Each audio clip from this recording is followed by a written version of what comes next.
மதுரையில் மிக ஒரு எளிமையான குடும்பம், வறுமையான குடும்பத்தில் 1960 செப்டம்பர் 12 வடிவேல் அவருடைய பிறப்பு. இந்த காமெடி ட்ராக்கை இவரே உருவாக்குவார். Director ஒதுங்கிடுவார், producer ஒதுங்கிடுவார். இறங்கி நடந்து வர்றார் போதையில் தள்ளாடி.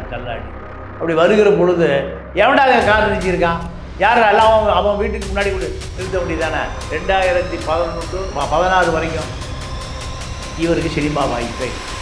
நீங்கள் சிம்புதேவனை போடா வாடான்னு பேசி, சங்கரை போடா வாடான்னு பேசி, இவர் அந்த திமிரு காமிச்சோடனையும் அவன் அதே திமிரு உள்ள பார்ட்டி. பிகைன் சினிமா யூடியூப் சேனல் வியூவர்ஸ் எல்லாருக்குமே வணக்கம். இன்னைக்கு சினிமா சம்பந்தப்பட்ட கேள்விகளுக்கு விளக்கம் அளிப்பதற்காக நம்மளோடு இருந்திருக்கிறார் மூத்த பத்திரிகையாளர் திரு தமிழ பாண்டியன் அவர்கள். வணக்கம் சார். வணக்கம் சார். எல்லாருக்குமே தெரியும் நகைச்சுவை ஜாம்பவான வைகை புயல் வடிவேலை பற்றி. அவர் தமிழ் சினிமாவில் நிறைய படங்கள் நடிச்சிருக்காரு, நிறைய பேரை சிரிக்க வச்சிருக்காரு. ஆனால் இடையில அவருடைய காலம் இல்லாமல் போயிடுச்சு. தமிழ் சினிமாவில் அவருடைய பங்கு இல்லாமல் போயிடுச்சு. எதனால, எப்படி அவருடைய தமிழ் சினிமா பயணம் ஆரம்பிச்சதுன்றதை பற்றி கொஞ்சம் சொல்லுங்கள் சார். மிக சாதாரணமான ஒரு குடும்பத்தில், மதுரையில் மிக ஒரு எளிமையான குடும்பம், வறுமையான குடும்பத்தில் 1960 செப்டம்பர் 12 வடிவேல் அவருடைய பிறப்பு.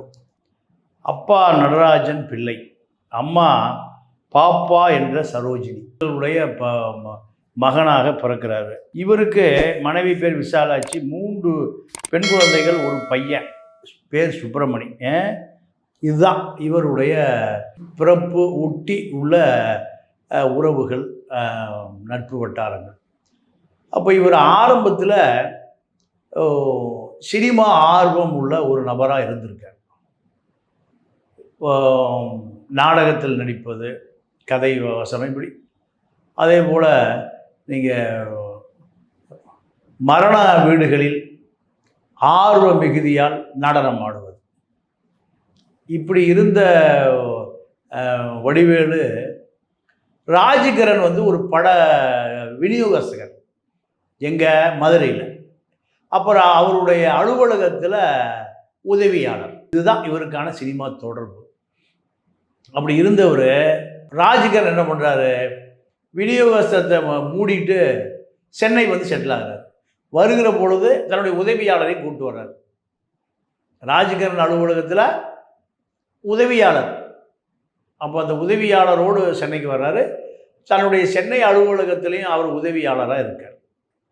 இப்படி இருந்த காலத்தில் ராஜ்கிரண் பட தயாரிப்பாளர், பட விநியோகஸ்தகர், நடிகர், இப்படியெல்லாம் இருக்கிற பொழுது இவரை என்ன பண்ணுறாரு, தன்னுடைய உதவியாளரை ஏதோ ஒரு படத்தில் நடிப்பதற்கான வாய்ப்பை வாங்கித்தரார். அப்படி வாங்கி கொடுத்ததில் என்னென்னா, 1988 என் ராசாவின் மனசிலே, என் தங்கை கல்யாணி, இந்த 2 படங்களும் தான் அவர் முதல்ல தலை காட்டினவர்.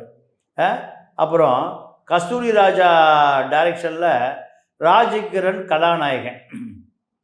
பாடல் இளையராஜா. அதில் போடா போடா புண்ணாக்கு, போடாதடா தப்பு கணக்கு, இந்த பாட்டு தான் அவரை திரையுலகத்தை தாண்டி இருக்கக்கூடிய மக்களிடம் அறிமுகம். அதே போல் திரையுலக ஜாம்பாடு, நல்லா நடிக்கிறான அந்த பையன் யார், இப்படி பின்னணி பாடலுக்கான கலைஞன், இசைக்கலைஞனாக வர்றாரு. வந்த பிறகு அடுத்து இவருக்கு 3வது படம் செந்தில் கவுண்டமணி ஜோடியாக நடிக்கிறாரு. சின்ன வேடம்தான். அதில் சின்ன கவுண்டர் படம் விஜயகாந்தோட கொடை பிடிச்சிட்டு மாதிரி கேரக்டர், அது மக்கள்கிட்ட அவரை கொண்டு போகுது. அடுத்து கமலோட தேவர் மகன், கையில்லாத ஒரு நபராக நடிப்பார். அது இவருக்கு நிறைய புகழ்.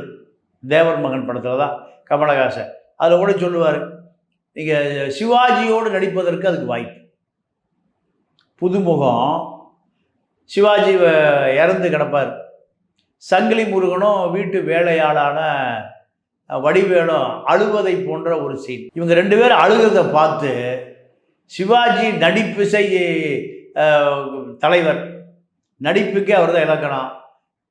பாடி படுத்துருக்கு எந்திரிச்சு, டேய் ஏன்டா இப்படி அழுகிறீங்க, ஓவர் ஆக்ஷன் பண்ணாதீங்கடா, கமல் தாண்டா என் பையன் படத்தில், பார்த்தா நீங்கள் 2 பேரும் என் பையன் மாதிரி, அவன் நடிப்பையே மிஞ்சிட்டீங்கடா.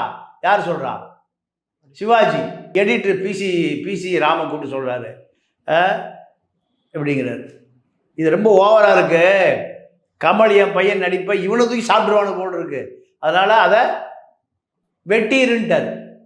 இது அப்போ வடிவேலுக்கு தெரியல, படம் வரணும்னு பார்த்தா படத்தில் சீனே வரல. ஏன்னா இவர்கள் 2 பேரும் அழுது நடிப்பது உலக நாயகன் கமலஹாசன் நடிப்பை விட இந்த நடிப்பு மிஞ்சிரும், அதனால் அது டம்மியாக போயிடும், அதனால் அதுதான் இயற்கையாக இருக்குங்கிறக்காக தான் சிவாஜி அவர் செவ்வாலியே விருது வாங்கினவர், அவரே கூப்பிட்டு இவனுங்க ரொம்ப ஓவராக பண்ணுறானுங்க வெட்டிருட்டாராம், அந்த சீனே இல்லை.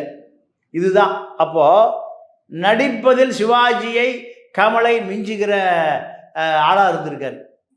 ஆமாம், இதுக்கு நடுவில் தேவர் மகன், சிங்கார வேலை, கிழக்கு சீமையில், முத்து, அப்புறம் 1994 பிரபு தேவாவுடைய கதாநாயகனா காதலன் படம், இந்த முக்கா புள்ள டான்ஸு, அதில் பிரபு தேவாவோட சேர்ந்து இணைந்து அந்த படம் இவருக்கு ஒரு நகர கல்லூரி மாணவிகளிடம் இவன் ஒரு சரியான காமெடியன், இந்த பட்டம் அவருக்கு இயற்கையாகவே வாங்கி கொடுக்குது. இதில் வெற்றி கொடிக்கட்டு சேரன் படம், அதுவும் ஒரு பெரிய பிரேக். அதே போல் 2003 வின்னர்னு ஒரு படம், காமெடி புகழ் வடிவேலு, நீங்கள் இன்னும் உயரம். அப்போது இதே போல் அவர் 5 முறை நகைச்சுவை நடிகர்களுக்கான தமிழக அரசு விருது வாங்கியிருக்கார், 5 முறை. வடிவேலு இல்லாத, காமெடியன் இல்லாத படமே இல்லை. படம்னா வடிவேலு காமெடி இருக்கணுங்கிறத நிலமை 2003 மிகப்பெரிய டிமாண்டு இவருக்கு. இன்றைக்கி 20 வருஷம் ஏறக்குறைய, நீங்கள் அந்த 90களிலிருந்து 2010 வரை அவருடைய கொடி தான் உச்சம். படம் எடுத்தால் வடிவேலு காமெடி இருந்தால் படம் விற்றுடும், படம் ஓடிடும். இதுதான், அதாவது கமல் ரஜினி தான் இப்போ அதிக சம்பளம் வாங்கினவங்க. கமல், ரஜினி, சிவாஜி, விஜயகாந்த், சரத்குமார், இவங்க எல்லாத்து கூட நடிச்சிருக்காரு. சம்பளம் இப்போ நீங்கள் இவர்களை விட அதிக சம்பளம். ஒரு மணிக்கு 1 லட்ச ரூபா, ஒரு மணிக்கு 1 லட்ச ரூபா சம்பளம். அதாவது காமெடி ட்ராக்கு இவர் தான் உருவாக்குவார். இந்த காமெடி ட்ராக் இல்லாமல் படமே வராதுங்கிற நிலமை. இந்த காமெடி ட்ராக்கு இவரே உருவாக்குவார், டைரக்டர் ஒதுங்கிடுவார், ப்ரொடியூசர் ஒதுங்கிடுவார். இந்த காமெடி ட்ராக்கை இவரே தயார் பண்ணிடுவார். கூட சிங்கமுத்து, போண்டாமணி, சிட்டிசன் மணி, அமுதலிங்கம், பொட்டாச்சி, சுகுமார், காதலன் சுகுமார், முத்துக்காளை, பாவா லட்சுமண, வெங்கல் ராவ், சிசர் மனோகர், மனோபாலா டீம் தான் இந்த லெஃப்ட்டு ரைட்டு எல்லாமே. இந்த டீம் தான் இவருக்கு காமெடி ட்ராக். இவர் இந்த டீம் இல்லாமல் சினிமாவுக்குள்ள இந்த காமெடி ட்ராக் இல்லாமல், இந்த கும்பல் இல்லாமல் யாரும் படம் எடுக்கிறதுக்கு கோடம்பாக்கத்தை வந்துட முடியாது. ஒரு காலத்தில் இளையராஜா இசை இருந்தால் படம் ஓடிடும், ஏதாவது எம்ஜிஆருக்கு பின்னாடி. ஆனால் கவுண்டமணி, செந்தில் காமெடி ட்ராக்கு அளவுக்கு வடிவேலு இருந்தால் படம் ஓடிடும். இதுதான் இவருக்கான ஒரு பெரிய டிமாண்டு. ஆனால் இவர்கிட்ட இன்னொரு பெரிய விமர்சனம் உண்டு. இத்தனை பேரில் ஒருத்தரை கூட உதவி செய்ததில்லை, ஒரு பைசா கொடுத்ததில்லை. நீங்கள் இவர்களை வளர்த்தி விட்டால் தன்னை காலி பண்ணிடுவான்னு தெரியும்.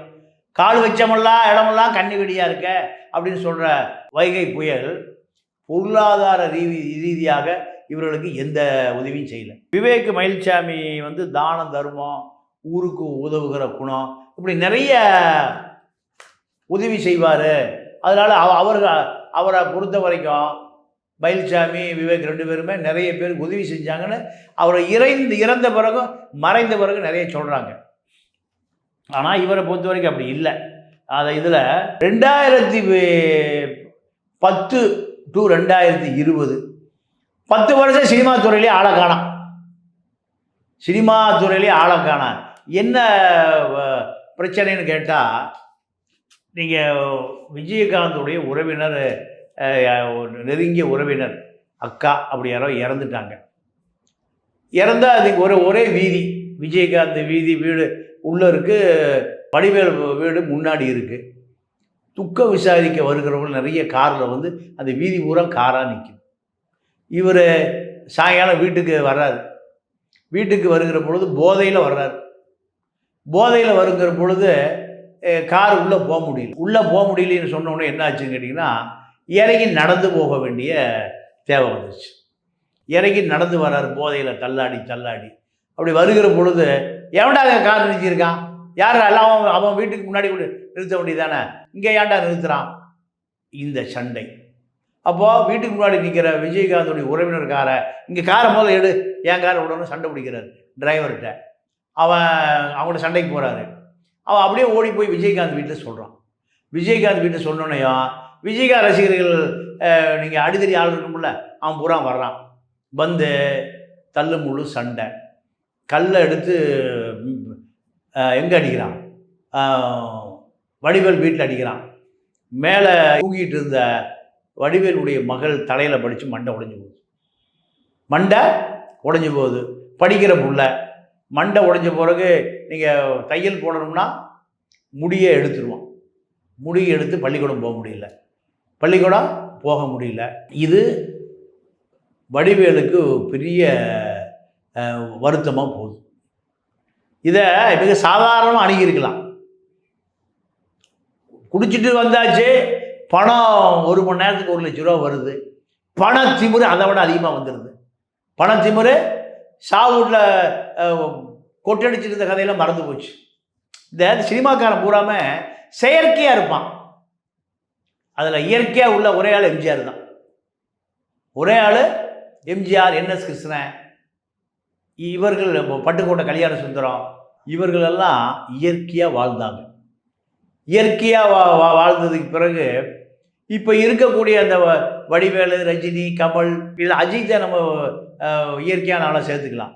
விஜய் எல்லாம் செயற்கையாக தன்னை மக்கள் கோடிக்கணக்கான பேர் ரசிக்கிறான். பார்க்குறவனையும் உடம்புல திமிரு அப்படியே வந்துடும், கொழுப்பு அப்படியே வந்துடும். கோடிகளில் சம்பளம் மக்கள்கிட்ட பெரிய இடைவெளியை ஏற்படுத்திக்குவாங்க. மக்கள்கிட்ட நீங்கள் ரஷ்யாவில் ஸ்டாலின் ஒருக்கா கேட்டாங்களா, சினிமானா என்னன்னு. அவனுக்கு அனுபவிக்கிறதுக்கு நம்ம பணம் கொடுக்குறோம், அவர்கள் அனுபவிப்பதற்கு. எனக்கு ஒரு தயாரிப்பாளர் ஆதம் பாபா தான் சொன்னார், சொந்த செலவில் போனால் 1000 ரூமில் தங்குவான், சினிமாவுக்கு ஷூட்டிங் போனால் 40,000 ஷூட் ரூம் கேட்பான். எவ்வளவு? 40,000 ரூபா. அப்படி 40,000 ஷூட் ரூமில் இவன் தங்கலைன்னா இவன் சாதாரண டுபாக்கூருன்றுவான். யார் இருந்துச்சு? சினிமாவில் இருக்கிற பூரா செயற்கையான ஆட்கள். நான் பல சினிமா நண்பர்கள் எனக்கு இருக்காங்க. சினிமா கம்பெனியில் சாப்பாடு போடுவான்.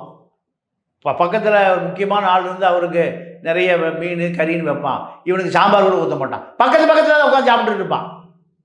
இந்த மாதிரி செயற்கையான ஆட்கள் இந்த சினிமா பூராம நல்லவனா இல்லை, உருவையே கிடையாது. இவர்களெல்லாம் அங்கே போய் ஏதாவது வாய்ப்புக்காக போய் பெண்கள் கற்பை இலக்கணம், ஆண்கள் சுயமரியாதை இலக்கணம் தான் சினிமா. இவங்க ஒன்றும் தெரியாமல் வீட்டில் நடந்து வந்திருப்பான், பஸ் ஏறி வந்திருப்பான், பஞ்சப்பையோட கோடம்பாக்கத்தில் திரிஞ்சிருப்பான். ஒரு 3 நாளைக்கு ஒரு நேரம் ஜோடி ரெண்டு படுத்து கிடந்திருப்பான். ஆனால் ஒரு படம் ஹிட் ஆயிடுச்சுன்னா எல்லாத்தையும் டார்ச்சர் பண்ணுவான். அப்போது வடிவேலு சாதாரணமாக போயிருக்கலாம், போய் சரி செத்த வீட்டில் கார் வரதான் செய்யும். வீட்டில் போய் படுத்திருந்தா மகளுக்கு மண்டையை உடைஞ்சிருக்காது, தையலும் போட வேண்டியதில்லை.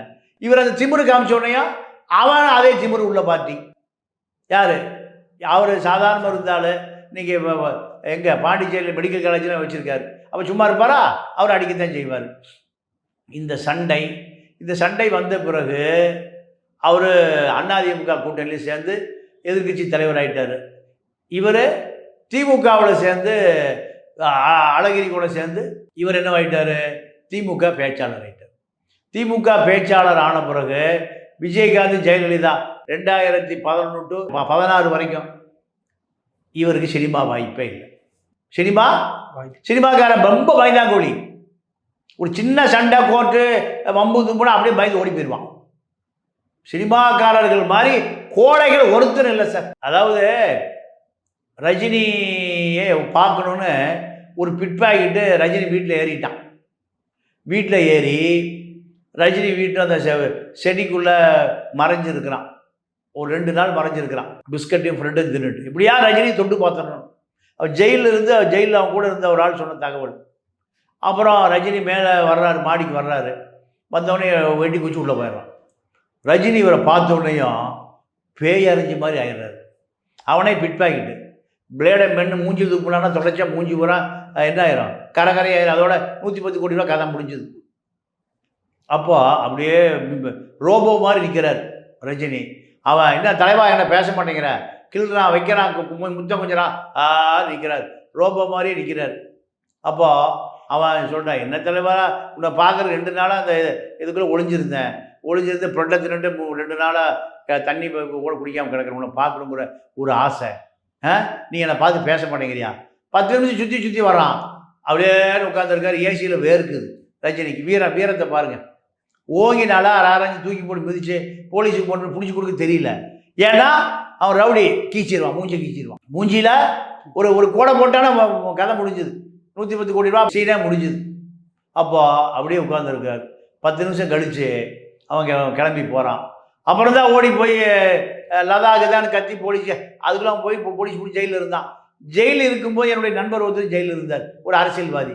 அவர் அவனுடைய பேட்டிக்காண்டு என்கிட்ட சொன்னார், ரஜினி 10 நிமிஷம் நான் அவர் கூட இருந்தேன், 10 நிமிஷம் என்கிட்ட பேசவே இல்லை, பேசுவதை மறந்து விட்டார், கையை காலை ஆட்டுவதை மறந்து விட்டார், நான் ஏதாவது பிளேடை போட்டுருவேன் மூஞ்சியில் அப்படின்னு பயந்து.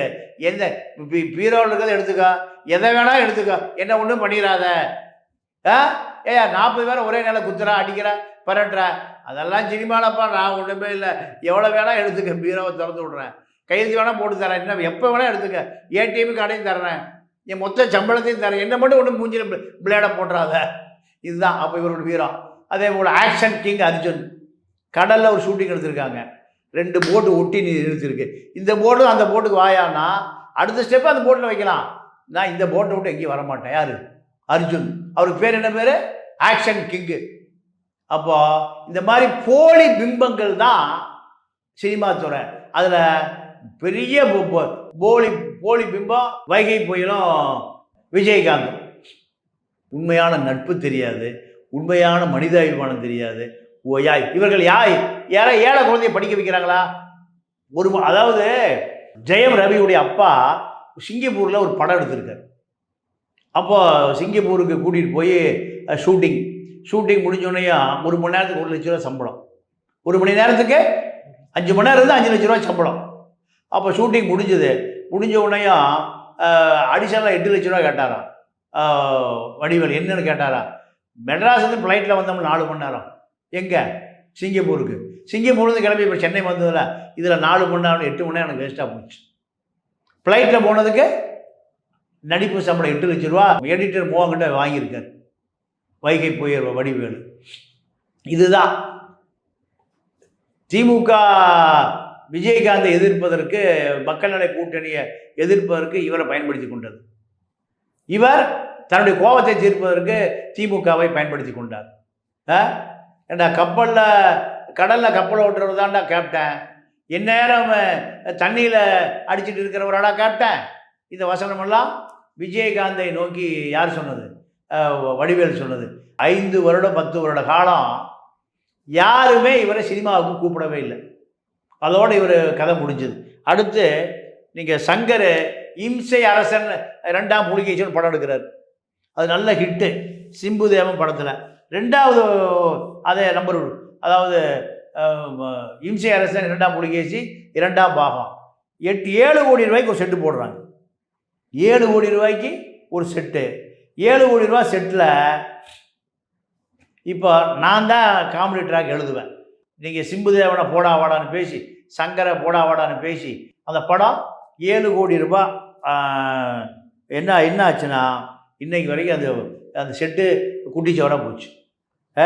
அப்போது அடுத்தவருடைய கஷ்டம் தெரியாத நபர் தான் இந்த வைகை புயல் வடிவேலு. இப்போ அவர் உதயநிதி கூட்டாளியாக இருக்கிறதுனால எதை வேண்டுமானாலும் செய்யலாம். ஜோ பிடனை, அமெரிக்க ஜனாதிபதி ஜோ பிடனை விமானப்படையை ஜோ பிடன் இருக்கிற மாதிரி நினைக்கிறார். யாருக்கும் எந்த உதவி செய்ததாக எந்த பதிவும் இல்லை. இவனுக்கா மருத்துவமனை உதவி செஞ்சதாக எந்த பதிவும் இல்லை.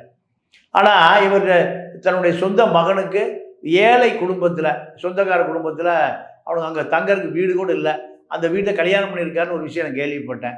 அது உண்மையாகவே மனிதாபிமானமான செயல் தான். ஆனால் இந்த மனிதாபிமானம் மற்றவங்க இருக்கணுமா இல்லையா? போண்டாமணி ரொம்ப கஷ்டப்பட்டு செத்தார். போண்டாமணி கஷ்டப்பட்டு செத்தார்.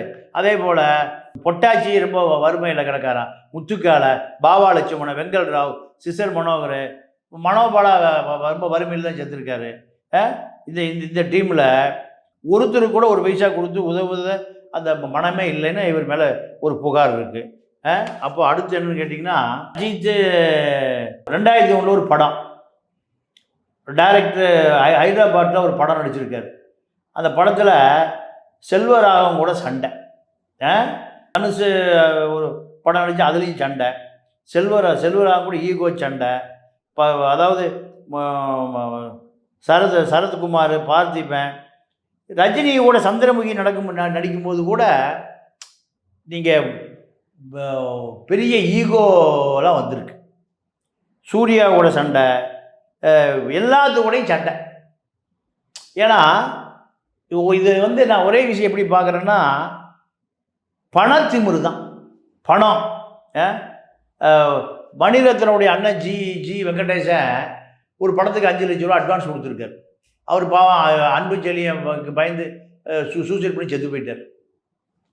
அந்த 5 லட்ச ரூபாய் திருப்பி அந்த குடும்பத்துக்கு கொடுத்துறியான்னா இன்னைக்கு வரைக்கும் கொடுக்கலையாம். யார்? வடிவேலு. பல கோடி ரூபாய்க்கு சொத்து சேர்த்துருக்காரு. பல கோடி.